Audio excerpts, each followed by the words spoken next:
Ahora vamos a ver la parte de úlcera péptica, ¿correcto? En el tema de úlcera péptica comencemos con la definición, es muy importante. La úlcera péptica es una lesión de la mucosa, ya sea del estómago, del intestino, que tiene un diámetro más de 5 milímetros y que sobrepasa lo que viene a ser la muscularis de la mucosa, ¿ya? Entonces, si tiene estas dos características, entonces hablamos de una úlcera péptica. Si no cumple esas características, simplemente hablamos de una erosión, ¿ya? Cuando es pequeña o cuando está por encima de la muscularis de la mucosa. Entonces, la úlcera péptica, ¿no es cierto?, más frecuente, recuerden que es la úlcera duodenal, ¿correcto? La úlcera duodenal es la más frecuente en el caso de los tipos de úlcera, ¿ya? Es la más frecuente. Pero la más grave es la úlcera gástrica, es la más grave, ¿ya? La úlcera gástrica. Entonces tengan en cuenta ese dato. Muy bien, y cuando hablamos de la etiología, de la etiopatogenia, decimos que la úlcera duodenal se produce por mayor aumento de los factores agresivos. Y recuerden que uno de los factores agresivos es el ácido, ¿no? Entonces, cuando hay mayor secreción de ácido, factor agresivo, se produce la úlcera duodenal en estados hipersecretores. En cambio, cuando hay, en este caso, baja secreción de ácido, eso se asocia a úlcera gástrica. Pero uno dirá, pero si hay poco ácido, ¿por qué entonces se produce la úlcera gástrica? Porque en realidad lo que está pasando es que la úlcera gástrica principalmente se produce por disminución de la barrera de la mucosa gástrica, de la barrera protectora, que es el moco, el bicarbonato, acuérdense, en la mucosa gástrica. Cuando disminuye ese factor protector, ahí es donde se produce la úlcera gástrica, como vamos a ver. En cambio, la duodenal por aumento del factor agresivo. Y cuando hablamos de la etiología, definitivamente la causa más frecuente, tanto de úlcera duodenal como de úlcera gástrica, es esta bacteria, ¿no? Esa es la causa principal de úlcera péptica, el llamado Helicobacter pylori, ¿ya? Es la causa más frecuente de úlcera péptica porque está asociado hasta en el 95% de los casos a úlcera duodenal y un 70% en los casos de úlcera gástrica. Entonces, definitivamente en ambos casos, ¿ya?, el Helicobacter pylori juega un rol muy importante, ¿ya? Segundo lugar, entonces esta es la causa más importante, la bacteria, ¿ya? Segundo lugar tenemos los AINES, estos fármacos gastrolesivos, ¿no?, que bloquean, ¿no es cierto?, la ciclooxigenasa tipo 1 y con lo cual disminuyen las prostaglandinas. Y ahí viene el efecto gastrolesivo, porque las prostaglandinas son gastroprotectoras, ¿ya? Entonces, cuando un AINE, sobre todo los AINES clásicos que bloquean a la COX-1, ya que su efecto terapéutico, acuérdense, farmacología, es por el bloqueo de la COX-2, de la ciclooxigenasa tipo 2, ahí vemos el efecto antiinflamatorio. Pero cuando bloquean a la COX-1 del estómago, se bloquea la producción de prostaglandinas y ahí viene el efecto gastrolesivo, sobre todo con este de acá, que es el más gastrolesivo, ketorolaco, ¿no?, o piroxicam por su tiempo de vida media. Estos son los que son los más gastrolesivos, ¿ya? Y los AINES sobre todo se asocian a úlcera gástrica, más que úlcera duodenal, ¿ya? O sea, cuando hablamos de AINES estamos hablando más de gastrolesión, ¿no?, más de gastrolesión, hasta un 20% producen úlcera gástrica, los antiinflamatorios no esteroideos, ¿ya? Por eso la nueva generación de AINES es más efectiva, ¿no?, los llamados selectivos de la COX-2, habrás escuchado. Los selectivos de la COX-2 ya no tienen este efecto gastrolesivo, porque solo bloquean a la COX-2, como indica su nombre. La COX-1 está tranquila.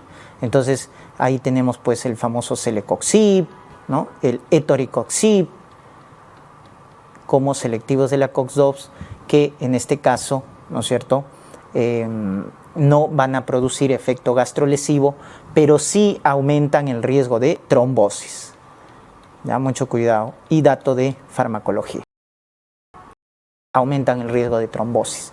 Mientras que los AINES clásicos son gastrolesivos, los AINES selectivos aumentan el riesgo de trombosis. Entonces siempre hay beneficio y hay riesgo, ¿no? Ya está. Muy bien, y otro dato interesante, ya en la etiología ya vienen causas menos frecuentes por el lado de la úlcera duodenal, ya tenemos acá un tumor productor de úlceras, que es el famoso gastrinoma, que ya habíamos comentado, ¿no? El gastrinoma que produce el síndrome de Zollinger-Ellison, ¿no es cierto? Este gastrinoma es un tumor, ya, tumor de las células APUT, de las células enteroendocrinas, ¿ya?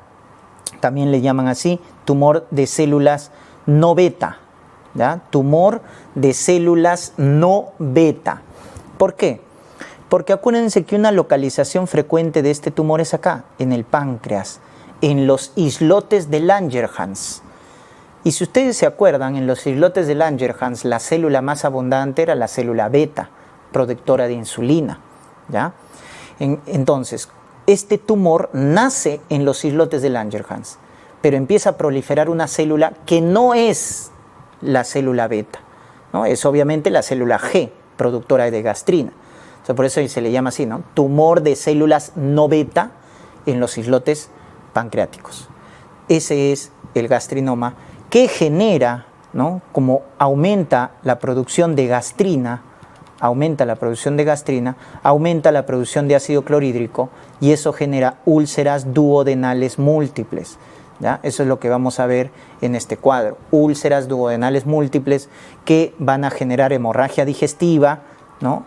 Alta, y también van a generar diarrea secretora. Por eso tú debes sospechar ante un paciente con hemorragia digestiva y diarrea secretora, debes descartar el síndrome de Zollinger-Ellison. Hay que medir gastrina en sangre, si sale bien elevada, nos está confirmando el diagnóstico. Recuerden que la localización extrapancreática más frecuente es duodeno, ¿eh? Por eso acá este triangulito marca las localizaciones más frecuentes del gastrinoma, ¿no? El vértice del triángulo está formado entre la unión de la cabeza con el cuello del páncreas, ¿no? Acá el otro vértice es el cístico, unión con el conducto hepático común, y el otro es la segunda con la tercera porción del duodeno, ¿ya? Segunda o tercera porción del duodeno. Entonces es el triángulo del gastrinoma, que nos localiza las dos zonas más frecuentes de presentación. A nivel intestinal, duodeno, y a nivel extraintestinal, páncreas, ¿ya? Páncreas. Muy bien. Mucho cuidado que este tumor llamado gastrinoma en el 80% es esporádico, pero en un 25-20% se asocia a la neoplasia endocrina múltiple tipo 1, ¿ya? Entonces, en un 25% el gastrinoma se asocia al síndrome de MEN1, ¿ya? Que confluye con tumores de paratiroides, recuerden, y la manifestación clínica más frecuente del síndrome de MEN1, acuérdense, es la hipercalcemia, porque hay tumores en la paratiroides. Va con tumores de hipófisis, ¿no? Adenomas hipofisiarios, y va con tumores a nivel del páncreas, que viene a ser el gastrinoma, ¿no? Entonces, por eso, acuérdense que en un 25% el gastrinoma puede estar asociado a otros tumores, tumores de paratiroides, tumor de hipófisis, y constituyen el famoso síndrome de MEN tipo 1, ¿ya? Entonces esto más o menos es una causa también de úlceras duodenales, pero es más rara, ¿no? Menos del 5%, ¿ya? Menos del 5%. Entonces tengan en cuenta también ese dato, ¿no? En cuanto a la úlcera gástrica, ¿ya? Volvemos a la úlcera gástrica. Hemos dicho la más frecuente es Helicobacter pylori, luego está AINES, y en un 5% las úlceras gástricas, ¿correcto? Las úlceras gástricas en un 5%, ¿qué pueden ser? Un cáncer, adenocarcinoma gástrico, ¿ya? Y tengan en cuenta ese dato, ¿ya? Entonces, no es que la úlcera gástrica evolucione a cáncer, ¿eh? No, es al revés. Es que el cáncer gástrico, su forma de presentación más frecuente es ulcerosa. Entonces, cuando yo encuentro una úlcera gástrica, claro, lo más frecuente es benigno, pero puede ser maligno. puede ser, porque hasta el 5% de las úlceras gástricas son cáncer. En realidad no es una úlcera benigna, es un cáncer gástrico que tiene una forma ulcerosa, ¿ya? Por eso toda úlcera gástrica se biopsia y se confirma su cicatrización con una nueva endoscopía. Eso no pasa con una úlcera duodenal. Una úlcera duodenal casi muy poco se biopsia, ¿no? En cambio la gástrica sí. Toda úlcera gástrica hay que biopsiar y confirmar su cicatrización con una nueva endoscopía, ¿ya? Muy bien, ese es entonces en cuanto a la etiología de lo que viene a ser la úlcera péptica. Entonces, como hemos dicho, ¿no es cierto?, que la causa más frecuente de úlcera péptica es el Helicobacter pylori, vamos a ver este video que nos habla del mecanismo patogénico de cómo esta bacteria, el Helicobacter pylori, produce la úlcera, ¿ya? Entonces, para ello tiene ciertos factores de virulencia, ¿no? Miren, el Helicobacter pylori es un bacilo gram negativo, recuerden, ya flagelado, pues tiene flagelos para su motilidad, tiene una cápsula, ¿ya?, que tiene mucopolisacáridos que les va a servir como factor de adherencia. Ahí lo estamos viendo, ¿no? Lipopolisacáridos, que les sirve como factor de adherencia, ¿ya? Y el principal factor de virulencia, doctores, es una enzima que está en la pared que se conoce con el nombre de ureasa. Es el principal factor de virulencia, ¿ya? La enzima llamada ureasa. Porque esta enzima va a desdoblar la urea y la va a convertir en amonio. Y ese amonio, ese amoníaco que resulta de la urea, es el que va a proteger al Helicobacter del medio ácido del estómago. Por eso es el factor de virulencia más importante, porque esta enzima ureasa le permite al Helicobacter tener una nube de amonio que lo protege del medio ácido del estómago. Hay otros factores de virulencia, como ven, estos dos genes, el gen BAC y el gen CAG, tipo A. El gen BAC es un gen que va a codificar una proteína que va a generar apoptosis de las células, ¿ya?, porque genera una proteína vacuolizante, y el gen CAG codifica una proteína que genera disrupción de las células, ¿no?, y sobre todo inflamación, porque induce la secreción de interleuquina 8. Entonces, este gen que codifica la proteína del mismo nombre, CAG tipo A, es el factor citotóxico más importante, porque es el que induce inflamación. Entonces, miren los datos, ¿ah? Factor de virulencia más importante, ureasa. Factor citotóxico más importante, el gen CAG tipo A, que induce inflamación y que también está asociado a la aparición de cáncer gástrico. Este gen CAG está asociado al cáncer gástrico, ¿ya? Entonces tiene esos factores de virulencia, este bacilo gram negativo, ¿ya? Bacilo gram negativo. Muy bien, entonces, ¿cómo es la afectación que produce el Helicobacter? Miren, entonces, en el estómago, la zona que más se afecta por la infección del Helicobacter es la zona del estómago, miren acá, el antro, ¿ya? Es la zona que más frecuentemente se afecta, ¿ya? Entonces, acuérdense que al Helicobacter le gusta el antro, ¿ya? Muy bien, el antro de estómago generando al inicio una gastritis aguda, una inflamación aguda de la mucosa del estómago, pero después lo más característico es una gastritis crónica. Eso es lo que genera el Helicobacter, una gastritis crónica principalmente del antro, y que va a alterar lo que viene a ser la mucosa gástrica. ¿Por qué? Porque va a alterar la barrera protectora. Les había comentado que el estómago tiene un pH ácido, menos de 3, pero no se afecta a la mucosa gástrica porque tiene una barrera protectora, y lo están viendo, a base de moco de bicarbonato, ¿no? Y por encima está el ácido, ¿no? El ácido. Entonces, el Helicobacter lo que hace es resistir a esta barrera de ácido protectora, ¿no es cierto? Porque el ácido actúa como un microbicida. Pero el Helicobacter pylori resiste, doctores, debido a la ureasa, ¿no?, que ya les había explicado, desdobla la urea, lo forma una nube de amoníaco que al neutralizar con los iones protones forma amonio, y de esa manera resiste el pH ácido del estómago, ¿ya?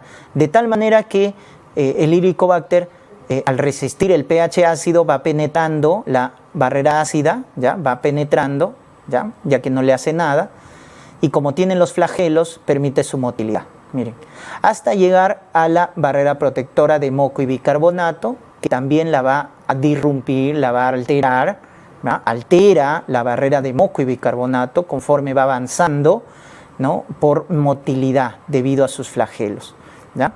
Entonces, el Helicobacter pylori, recuerden, ¿ya? Que tiene como factor principal de virulencia la ureasa, como están viendo, que permite resistir al pH ácido y luego penetra hasta llegar a la mucosa gástrica, ¿ya? Debido a la motilidad dada por los flagelos, ¿no? Porque es un bacilo gram negativo microaerófilo flagelado.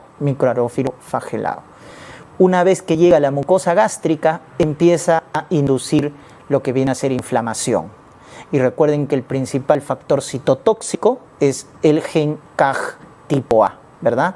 Entonces genera estas dos proteínas, CAG tipo A por un lado, y también la otra proteína vacuolizante, que es la proteína BAC tipo A, ¿verdad? Ya está. Se adhiere con sus mucopolisacáridos a la mucosa gástrica y libera y da sus dos proteínas, ¿no? Recuerden que la proteína CAG tipo A es el factor citotóxico más importante, es el que induce inflamación. Miren, ahí está inyectando el Helicobacter esta proteína que va a inducir inflamación, va a inducir disrupción celular. Y esta otra proteína, el BAC tipo A, que va a producir una proteína vacuolizante. Miren, forma un poro y va a generar un desbalance osmótico en la mucosa del estómago, ¿no? Generando vacuolas y generando también apoptosis de las células de la mucosa gástrica. Entonces, de esa manera, estas dos proteínas también juegan un rol patogénico en lo que viene a ser, ¿no? La formación de úlceras pépticas, ¿ya? Miren, la proteína CAG induce la secreción de interleuquina 8, que es una citoquina, ¿no? Que va a inducir el secuestro de polimorfos nucleares y va a generar inflamación, ¿no? También está asociado, recuerden, la proteína CAG, les mencioné, al cáncer gástrico, por si acaso, está asociado al cáncer gástrico, ¿ya? Muy bien, es el factor citotóxico más importante. Y la otra proteína, BAG tipo A, induce apoptosis, ¿no? Porque produce una proteína vacuolizante que va a generar un desbalance osmótico y genera apoptosis en la mucosa gástrica. De tal manera que lo que está llevando el Helicobacter, que es, te ha destruido la barrera protectora para el ácido del estómago, te ha destruido la barrera de moco y bicarbonato, te ha destruido la mucosa del estómago, que también funciona como una barrera protectora, y ahí vemos entonces la formación de una úlcera gástrica, que es por disminución de la barrera protectora, a diferencia de la úlcera duodenal, que es por aumento de la secreción de ácido, ¿no? Como en el caso del gastrinoma, que produce bastante gastrina, bastante ácido clorhídrico, y se producen úlceras duodenales. Entonces diferencien eso de ahí, ¿ya? Entonces, recordemos por acá que el Helicobacter, ¿no? ¿Cómo uno se contagia, se infecta del Helicobacter? Por transmisión fecal oral, ¿ya? O sea, por alimentos, por agua contaminada, nos infectamos con el Helicobacter, y recuerden que se habla de una prevalencia del 50%. O sea, de cada 2 personas, una está infectada de Helicobacter pylori. Una está infectada. O sea, la prevalencia es alta de la infección. No estoy hablando de la enfermedad. Infección, 50%. De cada 2, 1 estamos infectados con Helicobacter, que es un bacilo, recuerden, bacilo gram negativo, microaerófilo, flagelado, catalasa oxidasa positivo.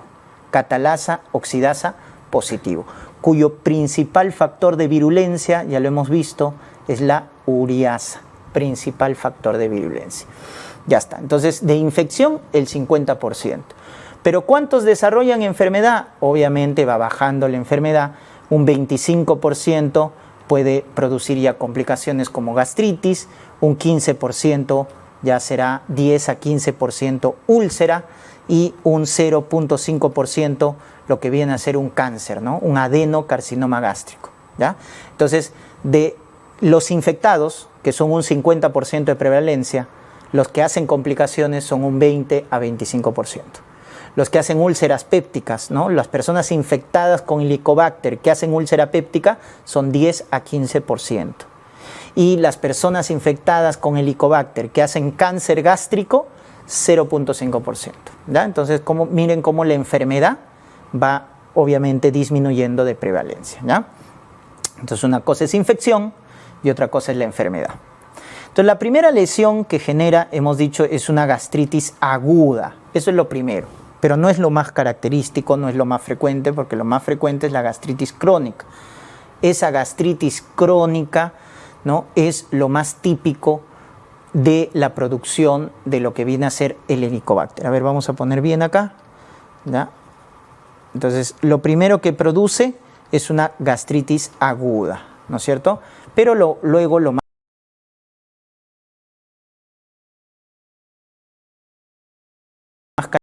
característico y más frecuente es la gastritis crónica. ¿Ya? Porque cuando te digan, ¿cuál es la causa más frecuente de gastritis aguda? Los AINES, ¿ya? Los antiinflamatorios no esteroideos, son la causa más frecuente de gastritis aguda, de lesión aguda de mucosa gástrica. En cambio, cuando te digan de gastritis crónica, ¿cuál es la causa más frecuente? Ahí sí viene Helicobacter pylori, ¿ya? Causa más frecuente de gastritis crónica. Y esta gastritis crónica, ¿ya?, que generalmente afecta el antro, hemos dicho, ¿ya?, es una gastritis crónica del antro, ¿ya?, está asociada a hipersecreción de ácido. ¿Por qué? Porque si ustedes se acuerdan, el ácido clorhídrico se produce por la célula parietal. ¿Y la célula parietal dónde predomina? En el cuerpo y en el antro del estómago. Cuerpo y antro del estómago. Por lo tanto, si afecta el antro, en el cuerpo y en el fondo del estómago, ¿no?, ahí está la célula parietal que produce ácido. Entonces, si el Helicobacter afecta el antro, está normal el cuerpo y el fondo, que es donde está la célula parietal que produce ácido. Es por eso que la gastritis crónica del antro se asocia a estado hipersecretor. Y eso se va a asociar a la producción, como habíamos dicho, cuando hay bastante producción del factor agresivo, a úlcera duodenal. Miren, úlcera duodenal. En cambio, cuando esta gastritis crónica afecta el cuerpo o afecta el fondo, pero sobre todo el cuerpo del estómago, principalmente el cuerpo del estómago, ¿ya?, va a generar lo que viene a ser un estado de hiposecreción de ácido, porque hemos dicho que en el cuerpo, en el fondo, está la célula parietal productora de ácido clorhídrico. Entonces, si el Helicobacter afecta el cuerpo, el fondo, se destruye la célula parietal y hay un estado hiposecretor que se va a asociar a la producción de úlcera gástrica, pues, ¿no?, de úlcera gástrica, que hemos dicho que se presenta en los estados hiposecretores. Ya está. Pero a veces esta gastritis, ¿no?, del cuerpo genera ya una lesión patológica llamada lesión atrófica multifocal, ¿ya? Una gastritis crónica del cuerpo, atrófica multifocal, que va a generar metaplasia. Y luego esta metaplasia genera displasia. Y luego esta displasia genera adenocarcinoma gástrico. Igual que la secuencia que hemos visto en el esófago, con el esófago de Barrett, valga la redundancia, ¿no? Metaplasia, displasia, cáncer. Acá también igual. Entonces, mucho cuidado con las gastritis atróficas crónicas del cuerpo, porque esas pueden generar metaplasia, luego displasia y cáncer gástrico. Es por eso, pues, entonces, que el Helicobacter está asociado claramente a patología digestiva, produce gastritis, produce úlcera, lo más frecuente úlcera duodenal, porque lo que más afecta es el antro, ¿ya?, y también cáncer, también está asociado a cáncer.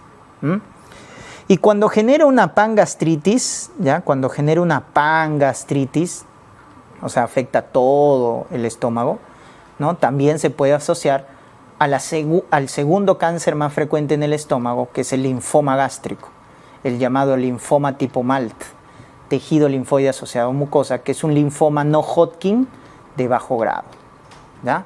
Entonces, este linfoma de tipo MALT o no Hodgkin de bajo grado es también un cáncer que está asociado al Helicobacter pylori, ¿ya?, al Helicobacter pylori. Entonces, miren cómo la localización donde afecta el Helicobacter juega un rol importante en la patogenia, ¿no? Cómo la localización juega un rol importante, ¿ya? También hay complicaciones extradigestivas, ¿ya? Como por ejemplo el PTI, la anemia ferropénica, ¿ya? En la demencia, como el Alzheimer, glaucoma, etcétera. Cada vez se va descubriendo más complicaciones extradigestivas asociadas al Helicobacter. Pero las más asociadas de las extradigestivas tenemos a las complicaciones hematológicas. Un PTI, una anemia ferropénica que no responde a tratamiento suplementario, hay que descartar la infección por Helicobacter pylori. Muy bien, tenemos acá lo que viene a ser los métodos diagnósticos para el Helicobacter.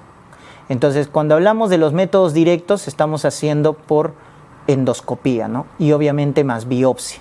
Endoscopía más biopsia son los métodos directos.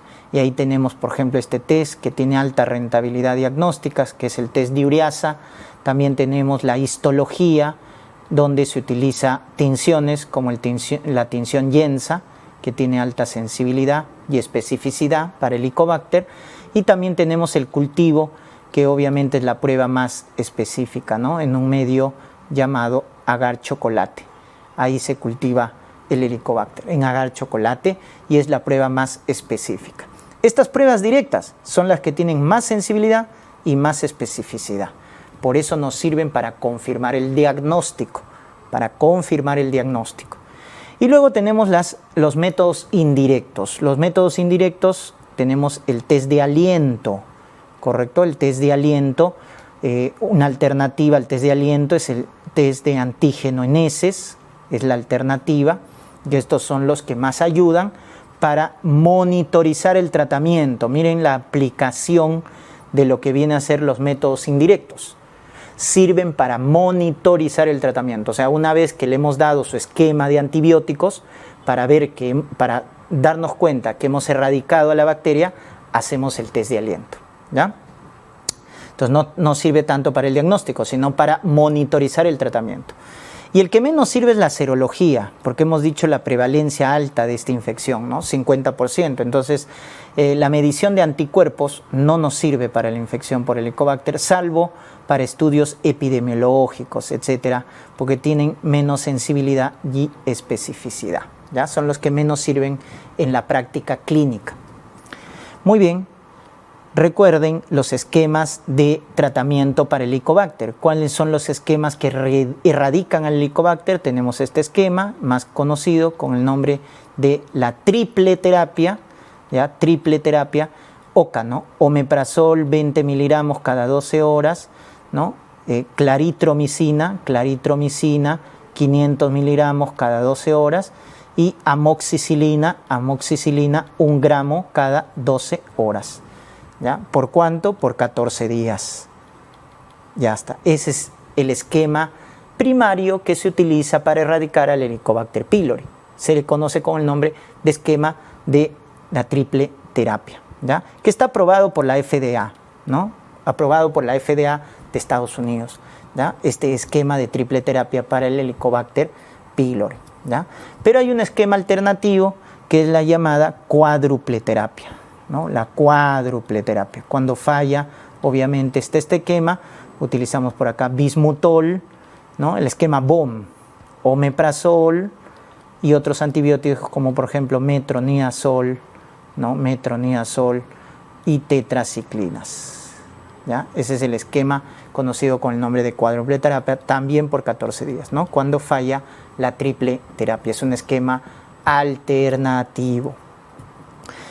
Estas terapias de erradicación entonces se dan por 2 semanas, luego un mes se queda sin tratamiento el paciente, ya un mes es el llamado periodo de lavado, ¿ya? Entonces confirmas la infección por Helicobacter con endoscopía más biopsia, confirmaste.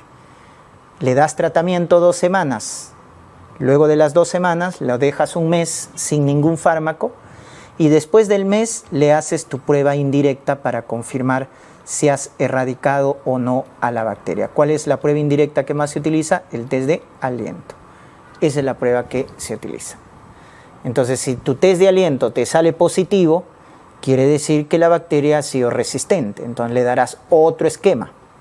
Si sale negativo, quiere decir que has erradicado al Helicobacter, ¿ya? Lo has erradicado. Entonces, ahí termina el tratamiento, ¿no? La principal indicación para dar tratamiento a un paciente con Helicobacter pylori que tiene úlcera es evitar la recidiva de la úlcera. Ese es el principal objetivo, evitar la recidiva de la úlcera péptica, ¿ya? Por eso es importante confirmar que se ha erradicado a la bacteria, ¿ya? Entonces ahí hemos hablado un poco del Helicobacter, que es la causa más frecuente, recuerden, de, en este caso, la úlcera péptica, ¿no? Quiero, con este cuadro adicional, hacerles recordar que hay dos tipos de gastritis crónica. La que estamos hablando es la más frecuente, la gastritis, ¿no?, tipo B, que es producida por la bacteria, que es Helicobacter pylori. Esa es la gastritis crónica más frecuente, ¿no? Te había hecho la mención. Si te dicen causa más frecuente gastritis aguda, AINES. Causa más frecuente gastritis crónica, Helicobacter pylori, que es la gastritis tipo B, producido por Helicobacter, afecta principalmente el antro píloro. Recuerden, al Helicobacter le gusta el antro, ¿ya?, la base del estómago, ¿ya?, y tiene menos riesgo de producir cáncer, porque si ustedes se acuerdan de dónde venía el cáncer, ¿no?, de una evolución de una gastritis del cuerpo o del fondo gástrico, que cuando se volvía atrófica, multifocal, aparecía metaplasia, displasia y cáncer. Por eso, esta gastritis, la tipo B, donde se afecta el antro principalmente, tiene menos riesgo de adenocarcinoma, ¿no? Tiene más riesgo de ¿qué? De producir úlcera duodenal, porque produce un estado hipersecretor. Recuerden, acá hay un estado de hipersecreción y eso favorece la producción de úlcera duodenal. Pero hay otra gastritis crónica que es más rara, que es la tipo A, que como su nombre lo indica, miren, A, porque afecta la parte superior del estómago, ¿no?, arriba del estómago, cuerpo, fondo, ¿ya? Es autoinmune, ¿correcto?, porque se forman anticuerpos, el más sensible contra la célula parietal del estómago y el anticuerpo más específico contra el factor intrínseco. ¿Y de qué estamos hablando? De la famosa anemia perniciosa. La anemia perniciosa es un tipo de anemia megaloblástica autoinmune, porque estamos viendo la formación de autoanticuerpos, asociado a gastritis crónica del cuerpo y fondo del estómago. Por eso en hematología, si te hablan de un paciente con gastritis crónica y que tiene, en este caso, anticuerpos contra la célula parietal, contra factor intrínseco, acuérdate de la anemia perniciosa, ¿ya? Anemia perniciosa no produce, en este caso, ácido clorhídrico, porque está afectando el cuerpo, hay un estado de hiposecreción, ¿ya? Y esta sí tiene alto riesgo de adenocarcinoma cuando la evolución es hacia una gastritis crónica atrófica multifocal que va a producir, como habíamos dicho, metaplasia, displasia y adenocarcinoma. Hay alto nivel de gastrina, obviamente, hay alto nivel de gastrina, porque recuerden, ¿dónde se produce la gastrina? En el antro. En cambio, acá hay baja producción de gastrina. Miren la diferencia, ¿ya? En el caso de la gastritis de la B, la más frecuente, el Helicobacter, ¿no?, hay alta producción de ácido clorhídrico y hay baja producción de gastrina porque se afecta a las células G del antro, que son las que producen gastrina, ¿no? En cambio acá hay alto nivel de gastrina, hay un estado hiposecretor y tiene más riesgo de producir cáncer, ¿ya? Por eso un paciente con anemia perniciosa, recuerden que deben siempre hacer control endoscópico por el riesgo de adenocarcinoma.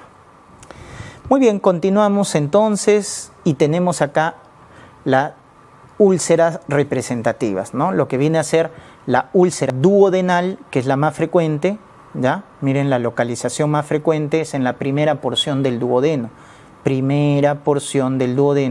que se conoce con el nombre de bulbo duodenal. Esa es la localización más frecuente. En cambio, en el caso de las úlceras gástricas, ¿ya?, la localización más frecuente es en la curvatura menor, ¿ya?, en la llamada incisura angularis, ¿ya?, incisura angularis. Muy bien. Y viendo la localización, hay una clasificación para las úlceras gástricas que se llama la clasificación de Johnson, ¿ya?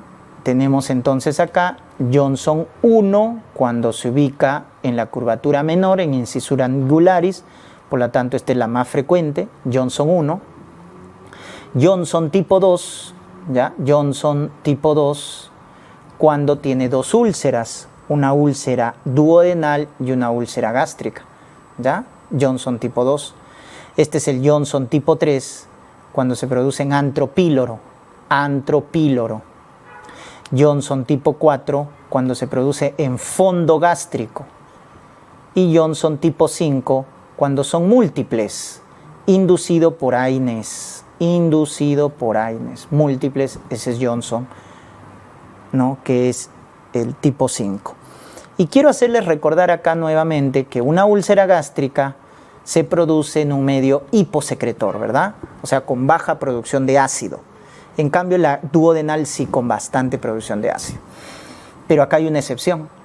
El Johnson tipo 2 y el Johnson tipo 3, ojo, que van con alta producción de ácido. O sea, son estados hipersecretores. El Johnson 2 y el Johnson 3 van con bastante producción de ácido. A diferencia de la úlcera gástrica más frecuente, que es el Johnson tipo 1, luego la 4 y la 5, que van en un estado hiposecretor, como es lo típico de la úlcera gástrica, ¿ya? Acuérdense eso. Úlcera gástrica con bastante producción de ácido. Úlcera duodenal, y la gástrica con baja producción de ácido, ¿ya? Por eso la excepción es Johnson tipo 2 y el Johnson tipo 3. Eso sirve para el tratamiento, ¿no? Cuando te preguntan, en las úlceras duodenales, vas a ver en cirugía, predominan las técnicas de vagotomía, supraselectiva, selectiva, etc.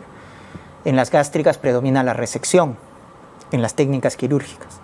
Pero cuando es un Johnson 2, Johnson 3, complementas con vagotomías en el Johnson 2, 3, porque van con bastante secreción de ácido. Quiero hacerles recordar de unas úlceras especiales llamadas úlceras de estrés, que se producen por isquemia, ¿ya? Las llamadas úlceras de estrés, ¿ya? Producidas por isquemia. Y unos ejemplos que tienen nombres propios es, por ejemplo, en los pacientes, ¿no?, politraumatizados o que tienen traumatismo encefalocraneano, las llamadas úlceras de Cushing, ¿ya? O en el caso de lo que viene a ser los grandes quemados, las úlceras de Curling, ¿ya? En los grandes quemados, ¿ya? Entonces esas úlceras son conocidas con el nombre de úlceras de estrés, pacientes que están pues en UCI, politraumatizados, los grandes quemados, ¿no? Bien, seguimos por acá. Diferencia entre la úlcera duodenal y úlcera gástrica. Recuerden que la frecuencia, ¿no?, es más frecuente la duodenal que la gástrica. La edad de presentación, ¿no?, más frecuente en edad más temprana de la úlcera duodenal, a diferencia de la úlcera gástrica, que se ve más en adultos mayores. Asociación genética, la úlcera duodenal está asociado al grupo sanguíneo O, en cambio la gástrica al grupo sanguíneo A. Recuerden que el grupo A siempre es población de riesgo, ¿no? Siempre está asociado a cuadros graves, ¿ya? Tal es así, por ejemplo, que en la infección por coronavirus, ¿no?, el COVID-19 severo, grave, ¿no?, que genera complicaciones multisistémicas, etc., es más frecuente en varones, adultos mayores, de grupo sanguíneo A. ¿Ya? Entonces es un factor de riesgo, ¿no? Los hábitos, por ejemplo, en el caso de la úlcera duodenal, recuerden, ¿no?, que la presentación del dolor, ¿ya?, la presentación del dolor está asociado, por ejemplo, a consumo de tabaco, a consumo de alcohol, ¿no? Y en el caso de úlcera gástrica, por ejemplo, a los fármacos gastrolesivos, AINES, corticoides, bifosfonatos, ¿no?, que son gastrolesivos, ¿ya? AINES, corticoides, bifosfonatos. La presentación ya hemos mencionado, el dolor abdominal, o sea, la presentación de una úlcera es la dispepsia, ¿no? Y ya vimos la diferencia. Es una dispepsia, es la causa más frecuente de dispepsia orgánica benigna, La úlcera péptica es una dispepsia orgánica benigna, ¿no es cierto? Entonces lo va a levantar por la noche al paciente, ¿no? Va a tener datos de organicidad, etc. ¿Ya? Entonces es una causa de dispepsia orgánica benigna y es la más frecuente, ¿no? La úlcera péptica. Y luego tenemos las complicaciones, ¿ya? Para esto nos vamos a ir al set de croma, ¿ya? Para poder explicar las complicaciones de la úlcera péptica. Vamos.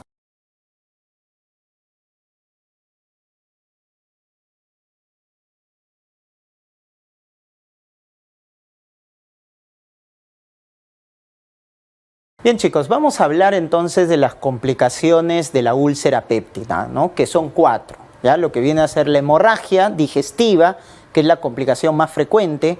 Luego tenemos la perforación, ¿no es cierto? La perforación de la úlcera, ¿correcto? La penetración y también tenemos la obstrucción. Son 4 complicaciones que se presentan en la úlcera péptica. Entonces vamos a detallar cada una de ellas. La hemorragia, tienen que recordar que la úlcera péptica es la primera causa de hemorragia digestiva, ya sea en pacientes ambulatorios o pacientes hospitalizados. La úlcera péptica es la principal causa de hemorragia digestiva, ¿no? Que va a presentar hematemesis, melena, como vamos a hablar más adelante, ¿ya? Sobre todo sangran las úlceras de cara anterior. Recuerden, la localización más frecuente de la úlcera duodenal, bulboduodenal, en la cara anterior va a sangrar, ¿no? Y también la úlcera gástrica también puede sangrar en la curvatura menor y generar hemorragia digestiva, ¿ya? Entonces esta es la principal complicación. La hemorragia digestiva también es la principal causa de muerte en adultos mayores.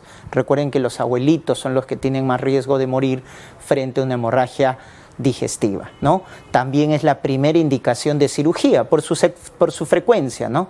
Porque muchas de estas úlceras son refractarias al manejo médico, al manejo endoscópico, y por lo tanto la única medida será la cirugía.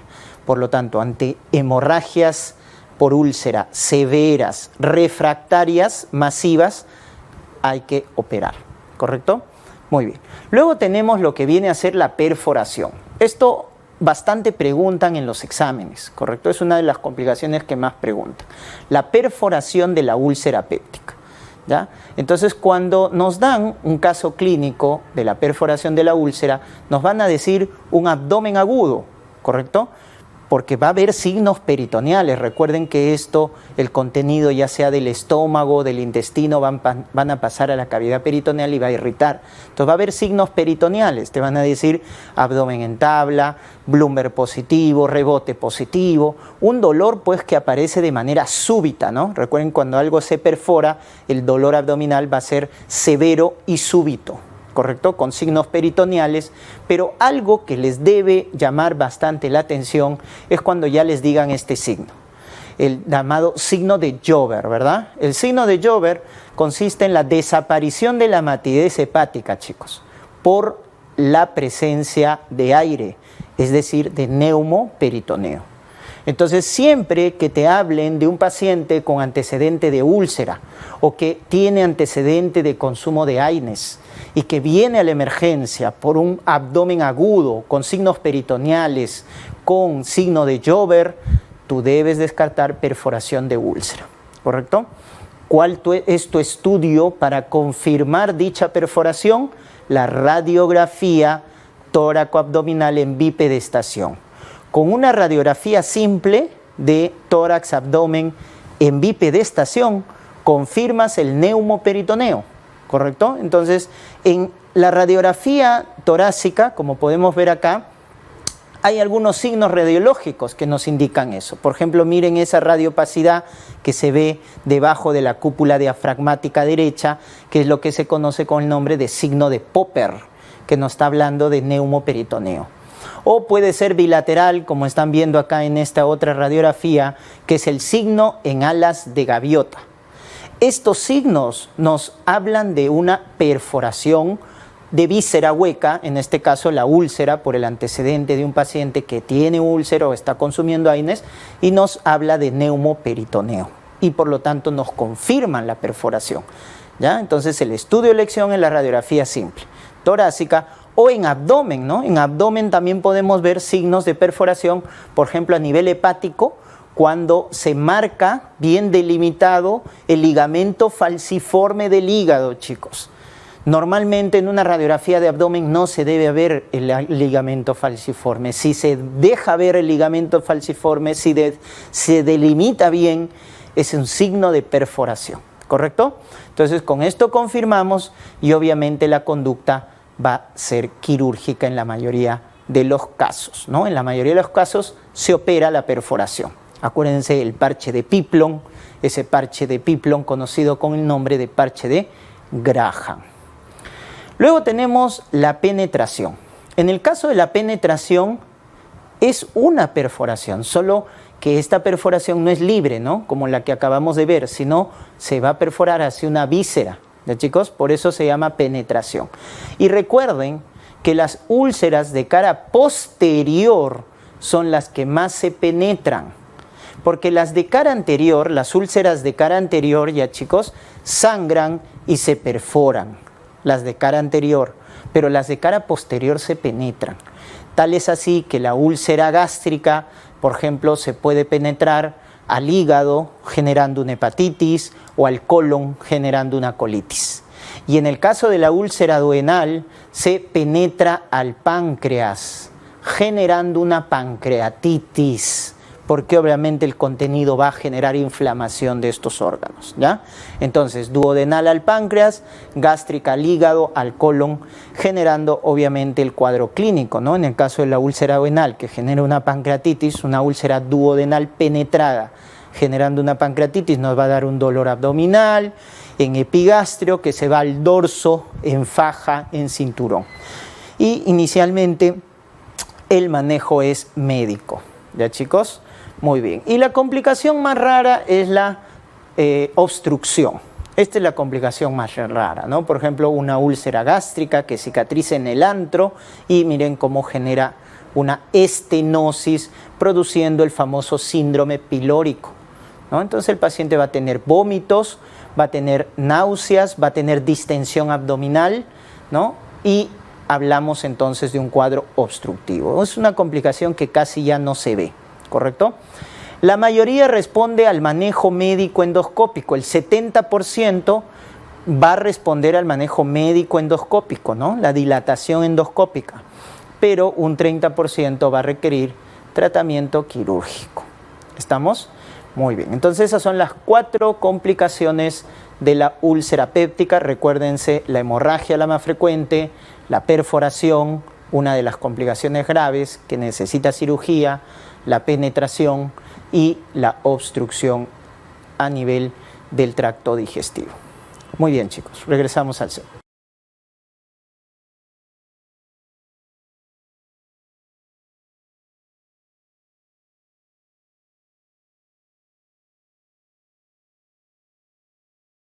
Bueno, doctores, vamos a hacer un descanso ya de 15 minutos y luego retomamos la clase.